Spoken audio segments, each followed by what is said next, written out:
Subscribe now and press the bell icon. Never miss an update.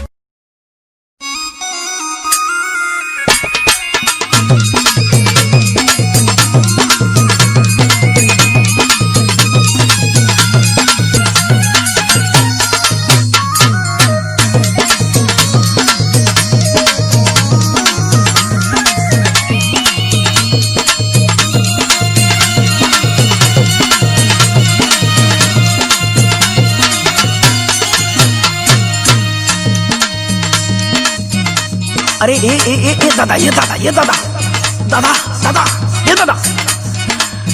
अरे रुका दादा गोड़ रहा है भी कुछ बोलेगा कि खाली दादा कोई के ससुरा हमार माथा जनगाई दियो का बोल रहे हो बोलो तो सुना ये दादा एगो बात सुना ना।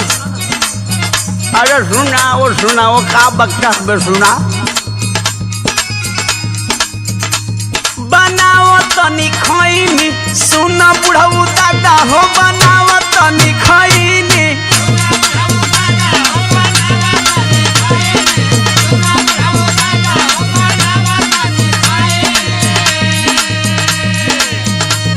अरे बता तोहर वाली बड़ की चुनौतिया का भयल दे ए दादा बताई मैं हर ना चुनौती देले धैले बाबे चैनी बनावा तनी खैनी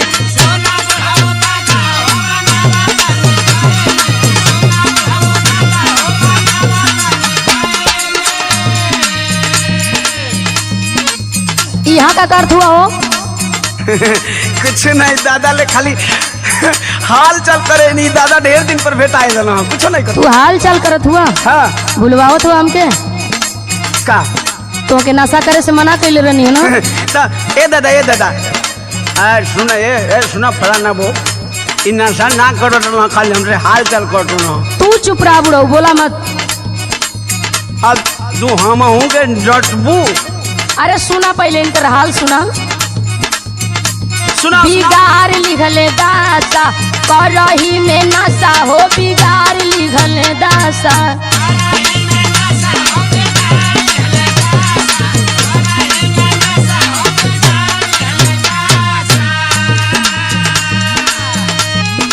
हीरो जैसन लागत रहला हो गईला बतासा बिगाड़ लिहला दासा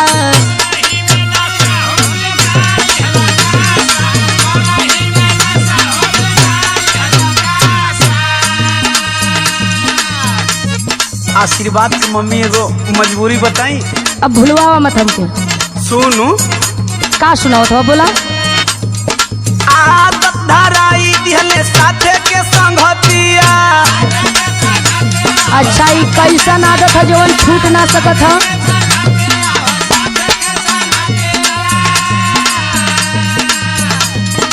का कहीं रानी अब छूटे ना आदतिया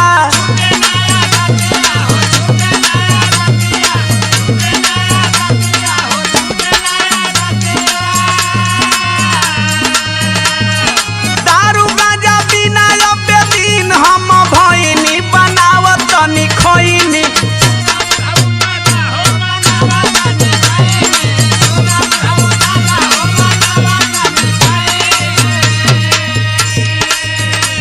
सुनो हाँ बोलो यही नाशा के चलते घर में कतना बवाल हो गई। का बवाल भइल बरे सुनो का सुनाओ तो नशे के चलते लागल घरावा में बखरा अरे ना हूँ बड़का कमाना ऐसा ना हम क्या लोग का दिलक अरे तुम्हार गलत भरम बा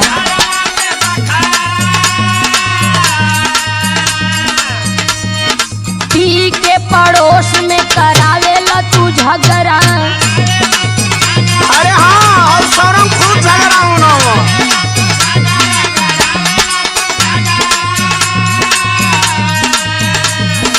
दारू गाजा पी के रोटी करेला तमाशा बिगाड़ लिखला दासा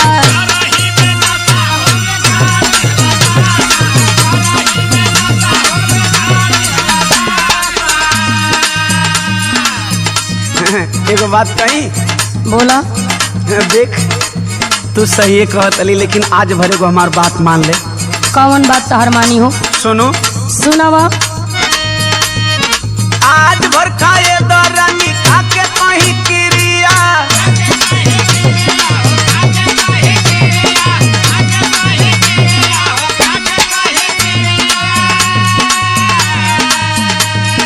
मरद के दर्द बुझत कैसन बारू तिरिया।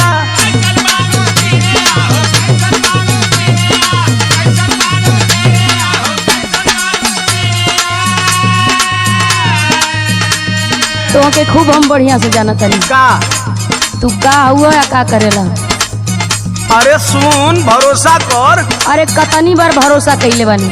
दे सुन, अब ऐसे ना मन भी हम तो के बताओ तनी। बतावा।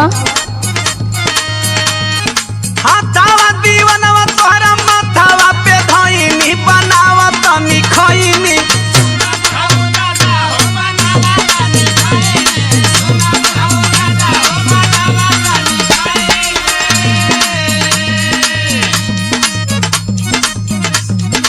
सुना, हाँ तू कितनी बार क्रिया खैले बड़ा, कितनी बार गलती कैले बड़ा। अरे अब ना करो। तोहरी बाती में हम ना आवे वाला है। का बोलता? बढ़िया से रहम तोहर जानत बानी हम हो।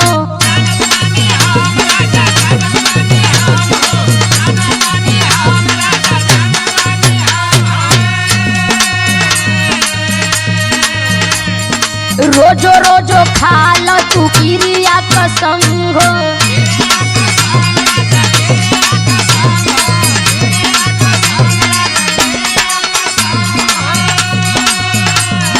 कहेली मीनाक्षी रोजी बलटेला पासा बिगाड़ी हल दासा।